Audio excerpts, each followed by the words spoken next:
Good morning મિત્રો। આજે આપણે નાઉનનું બહુવચન કેવી રીતે થાય, જેને અંગ્રેજીમાં આપણે સિંગ્યુલર એટલે એકવચન, પ્લુરલ એટલે બહુવચન, હવે એકવચન અને બહુવચનનો ગઈકાલે પાર્ટ 1 જોયો તો આજે આપણે પાર્ટ 2 જોઈશું। હવે એમાં થોડું પુનરાવર્તન કરી લઈએ।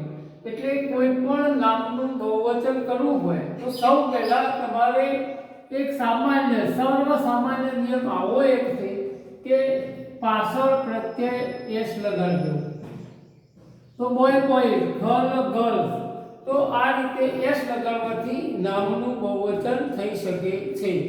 હવે બીજો નિયમ આપણે જોઈએ તો કોઈ પણ નામના પાછળ S, double S, SH, CH, x તો ઓ આવતા હોય, નામના પાછળ આવા અક્ષરો આવતા હોય તો આવા અક્ષરો પછી ઈએસ વખતે સામાન્ય રીતે લાગે છે। થોડાક નામો અપવાદ છે। હવે આપણે એ જોઈએ તો જો અહીં એક્સ છે, બોક્સ તો બોક્સીસ, ઈએસ લગાડ, બેન્ચ સીએચ છે તો બેન્ચીસ, ક્લાસ તો ડબલ એચ છે તો ક્લાસીસ। આ રીતે આવા અક્ષરો જો નામના પાછળ આવતા હોય તો પાછળ ઈએસ લગાડવાથી બહુવચન થાય છે। હવે આપણે એફ કે એફી, ત્રીજો નિયમ એવો છે કે એફ કે એફી આવતું હોય, એફ હોય અથવા એફી હોય તો એનો વી કરી અને પછી ઈએસ વખતે લગાડવામાં આવે છે। એટલે આ ખાસ યાદ રાખો કે કેટલાક નામોનું બહુવચન કરતી વખતે એફ કે એફી આવતો હોય તો બહુવચન કરતી વખતે એફ કે એફી નો વી કરી અને ઈએસ લગાડવામાં આવે છે। દાખલા તરીકે અહીંયા લાઈટ વાઇટ છે તો વી એફી નો વી કરી દીધો અને પછી ઈએસ લગાડવાનું એટલે વાઇસ થઈ જાય। લીવ એટલે પાંદડું તો એફ આઈ તો એફ કે એફી નો અહીંયા આપણે એફ નો વી કરી દીધો અને ઈએસ લગાડ। નાઇટ તો એફી આઈ તો નાઇસ થઈ જાય। એટલે એવો થોડાક અપવાદ છે, બાકી આ નિયમ લાગુ પડે છે। હવે આપણે આગળ જોઈએ, જો નામની પાછળ વાય હોય અને વાયની આગળ વ્યંજન હોય, આ યાદ રાખો। એટલે એનો મતલબ એવો થાય કે અંગ્રેજીમાં 5 સ્વર છે, એ ઈ આઈ ઓ અને યુ, તો આ 5 સ્વર સિવાયનો જો આગળ હોય, દાખલા તરીકે સ્ટોરી તો વાય છે પણ વાયની આગળ આર છે એટલે કે વ્યંજન છે તો વાયનો આઈ કરીને યસ લગાડો। ચલો અહીંયા વાય છે, વાયની આગળ વ્યંજન છે તો વાયનો આઈ કરીને યસ લગાડો। અહીંયા વાય છે, વાયની આગળ વ્યંજન છે તો વાયનો આઈ કરી અને યસ લગાડવામાં આવે છે। એટલે કે સ્ટોરી, રેડી, બરાબર, ડાયરી એવું કરવામાં આવે છે। હવે એમાં અપવાદ રૂપ એક છે કે એ વાય હોય પણ વાયની આગળ સ્વર હોય, દાખલા તરીકે બે વાય છે પણ વાયની આગળ સ્વર છે એટલે કે એ ઈ આઈ ઓ યુ મોનો એક છે તો ફક્ત એસ લગાડો। દાખલા કે ડે તો ડે, કી તો કીઝ, વાયની આગળ ઈ છે, મક્કી તો વાયની આગળ ઈ છે તો ફક્ત એસ લગાડવામાં આવે છે।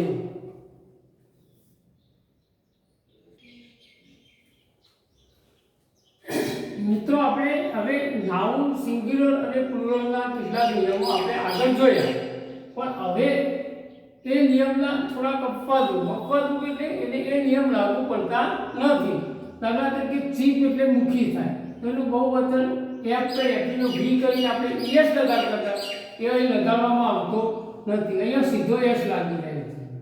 હવે એવું હૂફ એટલે ખરી, ગાય ભેંસની અંદર પગના નીચે ખરી હોય છે તો આવું જે એફ છે એ એફને અહીંયા એસ લગાડવાથી બહુવચન થાય છે। એ રીતે ગ્રીપ તો એનું બહુવચન એસ લગાડવાથી થાય, પ્રૂફ તો એનું બહુવચન એસ લગાડવાથી થાય છે। એટલે કે આગળનો નિયમ જે એફ કે એફી નો વી કરીને એસ લગાડવામાં આવે છે એ અહીં લગાડવામાં આવતો નથી। હવે બીજો અપવાદરૂપ નિયમ ના કહેવાય પણ અપવાદરૂપ નામો છે તો બમ્બુ, જો ડબલ ઓ છે તો અહીંયા એસ ફક્ત લગાડવાથી બહુવચન થાય છે। સામાન્ય રીતે ઓ આવતો હોય તો આપણે ઈએસ લગાડવાથી કરતા હતા, પણ આ અપવાદરૂપ નામ છે। ચલો ફોટો તો ફોટો એસ લગાડવાથી, ડાયનેમો તો ડાયનેમો એસ લગાડવાથી, પિયાનો તો પિયાનોમાં પણ એસ લગાડવાથી બહુવચન થાય છે।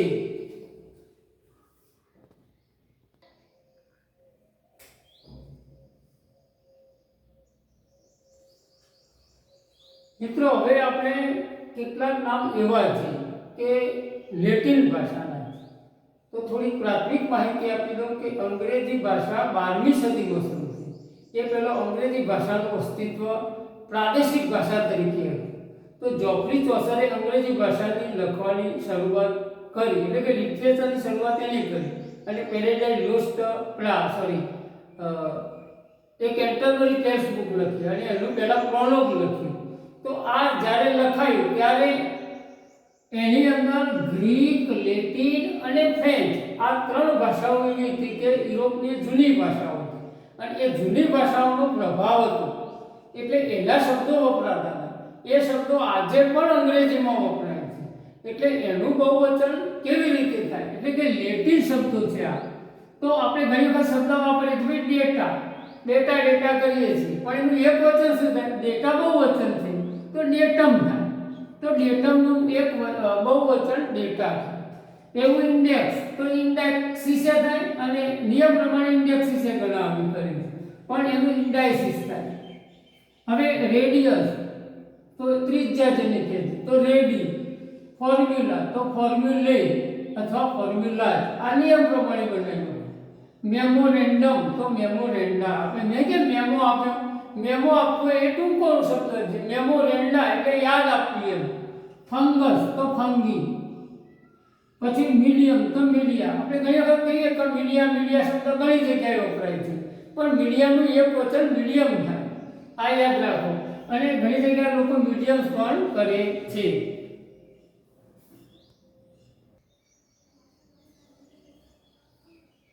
મિત્રો હવે આપણે કેટલાક ગ્રીક બહુવચન થઈ ગયા. આગળ જણાવ્યું કે લેટિન ભાષાની માફક ગ્રીક ભાષા પણ એ વખતે વપરાતી હતી અને એ ભાષાની અસર આજે પણ છે. એટલે એવા બહુવચન હોય, દાખલા તરીકે બેઝી, તો આ BISIS ની જગ્યાએ બહુવચનમાં BASES થાય. એવું પેરેન્થેસિસ તો ESE, જો PARISIS ની જગ્યાએ SES થાય છે. ચલો ફિનોમેનલ તો ફિનોમેના. થીસિસ, જો થીસિસ નું બહુવચન THESES થાય. ક્રાઇસિસ જો SES લગાડવાથી થાય. એનાલિસિસ તો એનાલિસિસ બહુવચન આવે. ક્રાઇટેરિયન અને ક્રાઇટેરિયા. તો જો આ ગ્રીક ભાષાનો બહુવચન છે. એટલે ગ્રીક ભાષા એ વખતે વપરાતી હતી અને એની અસર અંગ્રેજી ભાષામાં હતી. આજે પણ આવો ગ્રીક ભાષાના નાઉન આપણે અંગ્રેજીમાં વાપરીએ છીએ અને ખાસ કરીને ગણિતમાં, વિજ્ઞાનમાં ખાસ વપરાય. તો એનો બહુવચન કેવી રીતે થાય છે?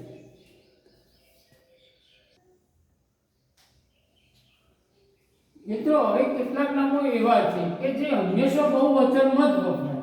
એટલે એસ લગાડો એટલે બહુવચન જ ગણાય અને એક વચન થાય જ નહીં. દાખલા તરીકે આપણે એમ કે રીચીજ, તો રીચ એટલે પૈસાદાર થાય. તો રીચીજ એટલે પૈસાદારો એવું થતું નથી. આ યાદ રાખો. પણ રીચીજ લખો તમે એટલે એ બહુવચન જ ગણાય અને આનું ગુજરાતી થાય સમૃદ્ધિ. અર્થ બદલાઈ જાય. હવે એવું થેન્ક્સ છે તો આભાર. તો આપણે થેન્ક યુ કેવું હોય તો કહી શકાય કે ભાઈ તમારો ખૂબ ખૂબ આભાર. પણ જો એકલું થેન્ક વાપરો તો ખોટું પડે. એટલે તમારે એને થેન્ક્સ જ લખવું પડે. આ શબ્દમાં આ એસ વગરનું થેન્ક એકલું કહી શકાય નહીં. એટલે આ ખાસ ધ્યાન રાખજો. થેન્ક યુ કહી શકાય પણ થેન્ક એકલું ના કહેવાય, થેન્ક્સ જ કહેવું પડે. એટલે બહુવચનમાં વપરાય છે. એમ ગુડ. જો હવે અહીં આપણે જોઈએ તો ગુડ એટલે શું? તો વિશેષણ છે. ગુડ એટલે સારું થાય. હવે તમને એમ થાય કે ગુડ શબ્દ જે છે એ બહુવચન થાય એટલે અર્થ બદલાઈ જાય છે. ગુડ્સ નો અર્થ થાય માલ સામાન. તમે જુઓ આપણે અંગ્રેજી ભાષામાં એક જે રૂસો હતા એને એક સરસ વાક્ય કીધું કે we derive education from man, from thing, from nature.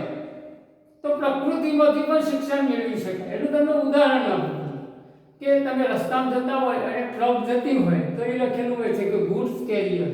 તો કેરી એટલે લઈ જવું અને એને લઈ જનાર એજન્ટ નામ બનાવવું હોય તો કેરિયર થાય. આ એનું નામ એજન્ટ નામ કહેવાય. તો આના આગળ તમે જોજો ગુડ્સ લખેલું છે.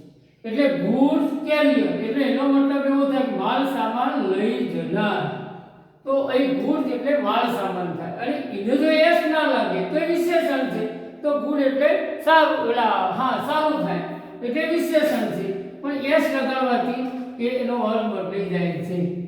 જો ત્યાર પછી વેલ્યુએબલ એટલે મૂલ્ય શબ્દ વાપરીએ છીએ પણ મૂલ્ય. પછી સિસ્ટર, જો જેના બે ભાગ હોય, દરેક કાતરના બે ભાગ, પાયજામો એટલે પેન્ટ એના બે, લેઘો એના બે ભાગ, પછી ચીપિયું ટોંગ તો એના બે ભાગ, બરાબર. જેના બે ભાગ હોય તો ટોંગ એટલે ચીપિયું, સિસ્ટર એટલે કાતર, તો એ બહુવચનમાં જ વપરાય છે. ત્યાર પછી આર્મ્સ એટલે દાન, મિઝલ દાલ પતોડી આપણે કહીએ છીએ, મમ જેને કહેવાય, ન્યૂઝ સમાચાર એ એક વચનમાં કદી ના હોય. મેથેમેટિક્સ, હવે કેટલાક અંગ્રેજીમાં કેટલાક સબ્જેક્ટ જેને આપણે વિષય કહીએ, દાખલા તરીકે ગણિત, તો ગણિતમાં એસ લગાવવો જ પડે તમને, એનું નામ જ મેથેમેટિક્સ છે. પછી એવું ફિઝિક્સ છે, બરાબર. ફિઝિક્સ એટલે રસાયણ વિજ્ઞાન, અને ઇકોનોમિક્સ એટલે અર્થશાસ્ત્ર વિષય, પછી પોલિટિક્સ એટલે રાજ્યશાસ્ત્ર વિષય. આ યાદ રાખો. હવે આપણે એક બે બાબતો જોઈ લઈએ. દાખલા તરીકે તમે ઇકોનોમિક શબ્દ વાપરો તો ઇકોનોમિક એટલે શું? તો સસ્તું થાય. તો ઇકોનોમિક નું ગુજરાતી જુદું થાય, અને એને એસ લગાડી દો તો વિષય થઈ જાય, બરાબર. અને વિશેષણ ઇકોનોમિકલ થાય. ચલો હવે એ રીતે હવે આપણે ઇનિંગ કહીએ તો જે રમવા જાય ને એટલે એક રમે, એક વખત રમે તો એક ઇનિંગ કહેવાય મારી દ્રષ્ટિએ. તો એને ઇનિંગ એક ના બોલાય, ઇનિંગ્સ બોલાય. એટલે ઇનિંગ બહુવચનમાં લખાય છે.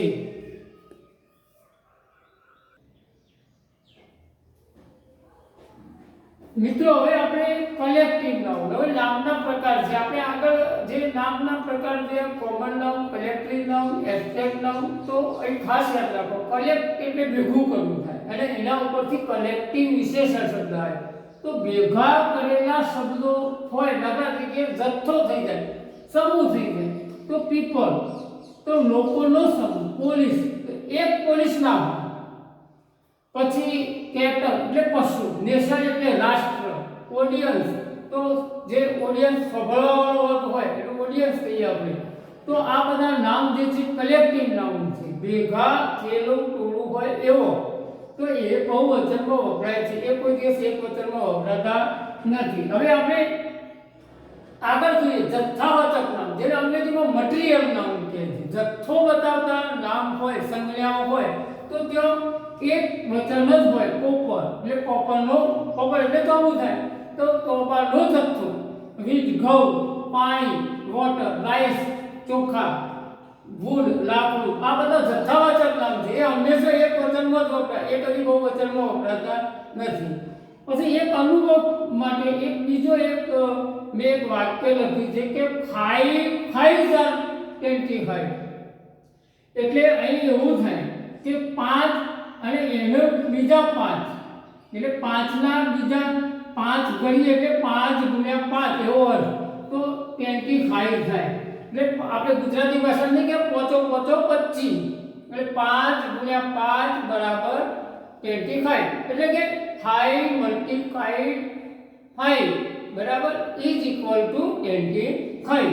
તો અહીં આ બહુવચન કેવી રીતે લખ્યું એ ખાસ અગત્યનું છે કે 5 નું બહુવચન કરવું હોય તો એપોસ્ટ્રોફી એસ લગાડી અને આ રીતે કરવામાં આવે છે. આ ખાસ ધ્યાન રાખો કે ગણિતની ભાષામાં, વિજ્ઞાનની ભાષામાં 5 નું બહુવચન કરવું હોય એટલે ઓકળાનું બહુવચન કરવું હોય તો એપોસ્ટ્રોફી એસ લગાડીને કરવામાં આવે છે. મિત્રો, બહુવચનનું ચેપ્ટર આપણે જોયા પછી તમને વિવિધ અંગ્રેજીના બહુવચનના ખ્યાલો આવશે. જે જાહેર પરીક્ષાઓ આપે છે એમના માટે આ ખરેખર ખૂબ અગત્યનું ચેપ્ટર છે, અને આને બહુ અભ્યાસ કરજો. આવા ઘણા બધા નાઉન છે કે જે અંગ્રેજી ભાષાની અંદર લોકોમાં લઘુ ચેપ્ટર છે, એટલે આનો બરોબર ઊંડાણપૂર્વક અભ્યાસ કરજો. જાહેર પરીક્ષા માટે ખૂબ અગત્યનું ચેપ્ટર છે. અસ્તુ, થેન્ક યુ વેરી મચ. હવે આપણે આ વિડીયો જે છે એને શેર કરજો અને લાઈક કરજો.